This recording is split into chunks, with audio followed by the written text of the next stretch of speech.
কি আমার কালো রে শ্যামা মা কি আমার কালো লোকে বলে কালী। আজকে আমি চলে এসেছি ভবেশ কালী মা মন্দিরে। নামটা কি আগে শুনেছেন? কালী কালো আমার মন তো বলে না কালো রে।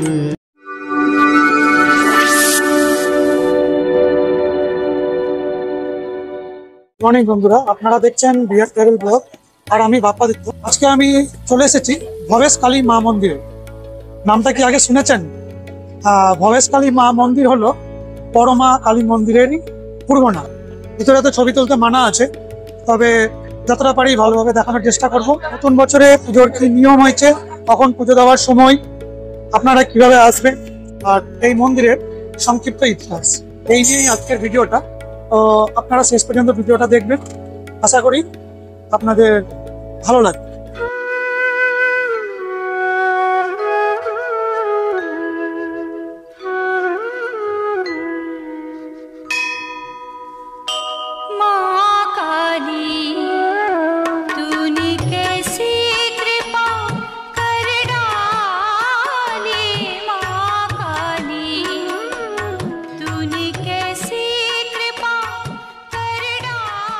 বন্ধুরা, আমি আছি এখন নৈহাটি স্টেশনে, আর এখন বাজে 9টা 14।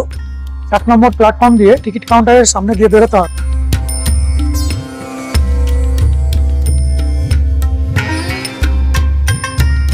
টিকিট কাউন্টারের সামনে দিয়ে বেরোতে গেলে এই 55 মিষ্টান্ন ভান্ডারটা দেখতে পাবে, আর আমরা যাব বাঁ দিক।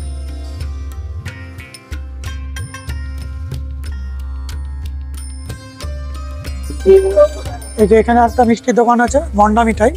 আমরা এই রাস্তাটাতে যাব, রোডটা ক্রস করে। রোড ক্রস করার সময় একটু সাবধানে করবেন, কারণ প্রচুর গাড়ি ঘোড়া এদিক ওদিক যাওয়া আসা করছে। আর এই রোডটার নাম অরবিন্দ রোড।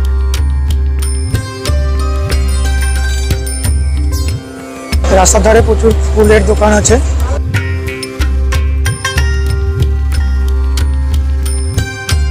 কত করে ডালা? কত করে ডালা? 51 আছে, 101 আছে। হ্যাঁ, 51 101। 51 আর 101। 51 কোনটা?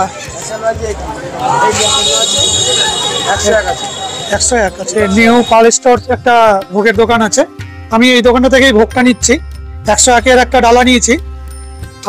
সামনের দিকেও প্রচুর ভোগের দোকান রয়েছে, আপনাদের ইচ্ছে মতো আপনারা যে কোনো দোকান থেকে ভোগটা নিতে পারেন। আর ভোগ নিতে গেলে এখানে জুতো রাখার কোনো এক্সট্রা পয়সা লাগবে না। এই 101 একটা ডালা নিয়ে নিয়েছি। আমি এখন লাইনে দাঁড়িয়ে রয়েছি। লাইনটা ছোটই আছে যদিও আজকে। প্রচন্ড এক্সাইটেড, আজকে প্রথমবার আমি বড়মার মন্দিরে এসেছি। পাড়ি দেব কালী ছাড়া জীবনে যে চাই না কিছুই।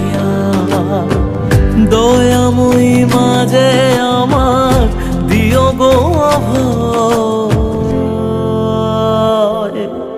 বল জয় মা কালীর জয়, বল জয় জয় কালীর জয়, বল জয় মা কালীর জয়, বল জয় জয় কালীর জয়। এই মন্দিরের ইতিহাস শুরু হয়েছিল আজ থেকে প্রায় 100 বছর আগে। নৈহাটির বাসিন্দা ভবেশ চক্রবর্তী এবং তার 4 জন বন্ধুর হাত ধরেই এই পুজোর সূচনা হয়। ভবেশ বাবু 4 জন বন্ধুর সঙ্গে নবদ্বীপে রাস উৎসব দেখতে গিয়েছিলেন। সেখানে রাধাকৃষ্ণের বিশাল মূর্তি দেখে তিনি মনস্থির করেন উঁচু প্রতিমা বানিয়ে তারাও কালী পুজো করবেন। যেই ভাবা সেই কাজ। নৈহাটি ফিরে 21 ফুটের কালী প্রতিমা বানিয়ে পুজো শুরু করেন তিনি, যা প্রথমে ভবেশ কালী নামে পরিচিত ছিল, কিন্তু লোকমুখে ধীরে ধীরে বড়মা নাম প্রচলিত হয়ে যায়। পুজোর দিন 100 কেজির সোনার গহনা ও 100 কেজির ওপর রূপোর গহনা পরানো হয় বড়মাকে। এই বড়মার পুজো চলে টানা 5 দিন ধরে। দেবীর নিরঞ্জনের দিন দেবী মূর্তিকে ফুলের সাজে সাজিয়ে গোটা এলাকায় বিশাল শোভাযাত্রার আয়োজন করা হয়। পুজো দেওয়া কমপ্লিট, আর আমি চলে এসেছি এই ফেরিঘাটে। মায়ের মন্দির থেকে 100 থেকে 150 মিটার সোজা রাস্তা, আপনারা হেঁটে চলে আসতে পারবেন এই ফেরিঘাটে। এই ঘাট পার করলে গেলেই আপনারা পৌঁছে যাবেন চুচড়া। পুজো দেওয়ার পরে আপনাদের হাতে সময় থাকলে আপনারা কিছুক্ষণ সময় এই ঘাটে শান্ত মনোরম পরিবেশে কাটিয়ে যেতে পারেন, খুব ভালো লাগে।